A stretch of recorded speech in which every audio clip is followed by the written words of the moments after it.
गोदी मीडिया पर तो पहले ही सरकार ने शिकंजा कस रखा है, लेकिन यूट्यूबर्स पर अंकुश लगाने वाली मोदी सरकार को सुप्रीम कोर्ट ने 440 वोट का ऐसा गहरा झटका दिया है दोस्तों, जिसने चुनाव से पहले सरकार के सारे मंसूबों पर पानी फेर कर रख दिया है। देखा जाए तो बीजेपी नेता कई बार गोदी मीडिया के जरिए अपनी तानाशाही दिखाते आए हैं और यूट्यूबर्स पत्रकारों को दबाने की कोशिशें करते आए हैं, लेकिन अब ऐसा नहीं हो पाएगा।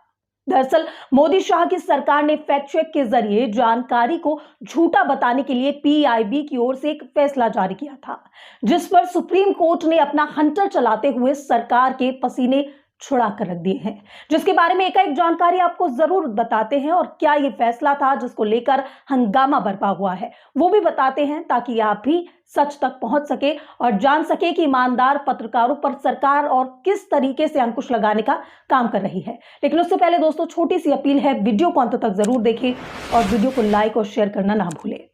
मीडिया रिपोर्ट के हवाले से अगर बात करें तो खबरों के मुताबिक केंद्र की मोदी सरकार को सुप्रीम कोर्ट से झटका लगा है। सुप्रीम कोर्ट ने फैक्ट चेक यूनिट के नोटिफिकेशन पर फिलहाल रोक लगा दी है। Chief justice D.Y.. Chandrachud, justice Manoj Mishra और जस्टिस जे.बी. पारदीवाला की बेंच ने यह फैसला दिया है।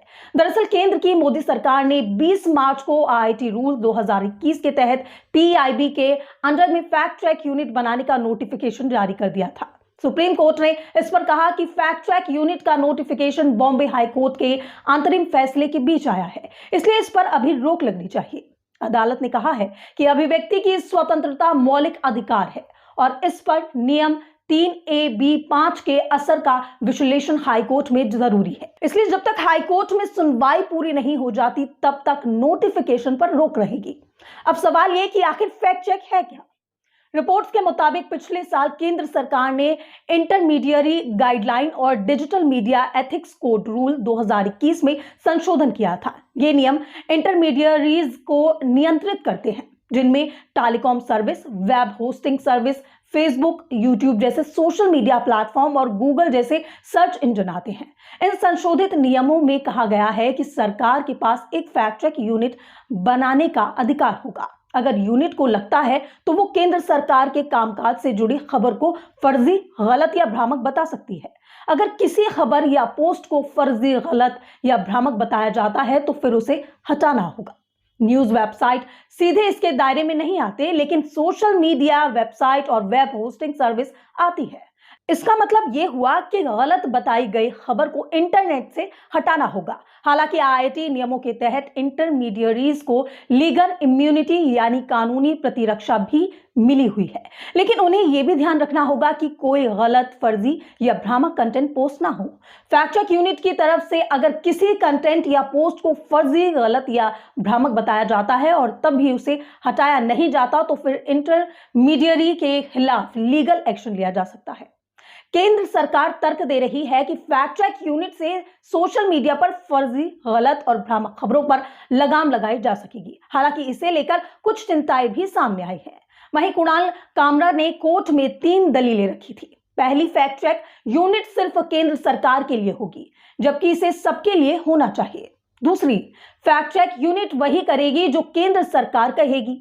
तीसरी, चुनाव नजदीक है, ऐसे में फैक्ट चेक यूनिट केंद्र का एक टूल बन जाएगी, जिससे तय होगा कि वोटर्स तक कौन सी जानकारी पहुंचाई जाए। बता दें, केंद्र सरकार लंबे समय से फैक्ट चेक यूनिट को बनाने की बात कर रही थी। सरकार का तर्क है कि इससे सोशल मीडिया पर फैल रही झूठी और भ्रामक खबरों पर लगाम लगाई जा सकेगी। केंद्र की ओर से पेश सॉलिसिटर जनरल तुषार मेहता ने दलील दी थी कि फैक्ट चेक यूनिट सिर्फ सरकार के कामकाज से जुड़ी खबरों की निगरानी करेगी। उन्होंने कहा था कि अगर कोई प्रधानमंत्री की आलोचना करता है तो वो इसके दायरे में नहीं आएगा। लेकिन अब सुप्रीम कोर्ट ने इस पर अपना फैसला सुनाते हुए केंद्र सरकार को बड़ा झटका दे दिया है दोस्तों। इस मामले में एक यूजर ने ट्वीट करते हुए लिखा है कि माननीय सुप्रीम कोर्ट ने पीआईबी फैक्ट चेक के अधिकारों पर रोक लगा दी है। रोक नहीं लगती तो भाजपा की केंद्र सरकार की खबरों के सच झूठ का फैसला पीआईबी कर सकता था। जिसे गलत कह देता उसे सोशल मीडिया प्लेटफॉर्म को हटाना पड़ता। इसके आगे लिखा है कि सरकार तो यही चाहती है कि पूरा देश उसकी बातों को सुने, उनकी गलत जानकारियों में पूरा देश उलझा रहे और देश को लूटते रहे। अगर देश जागरूक हो जाएगा तो युवा रोजगार मांगेगा, जनता अपना हक मांगेगी। इसलिए सरकार जनता को हमेशा गुमराह के रखना चाहती है। तो वहीं एक सपा नेता ने ट्वीट करते हुए लिखा है कि माननीय सुप्रीम कोर्ट ने आज केंद्र सरकार के मनमानी पीआईबी फैक्ट चेक के अधिकारों पर रोक लगा दी है। कल को केंद्र सरकार पीआईबी द्वारा दादागिरी करती। अब कोर्ट ने तो सरकार को दोहरा झटका देते हुए सारे मंसूबों पर पानी फेर दिया है दोस्तों। अब आगे क्या कुछ होता है ये देखने वाली बात होगी। इस पर आपकी क्या कुछ राय है, कमेंट सेक्शन में अपना मत जरूर दीजिए और वीडियो को ज्यादा से ज्यादा लाइक और शेयर जरूर करें।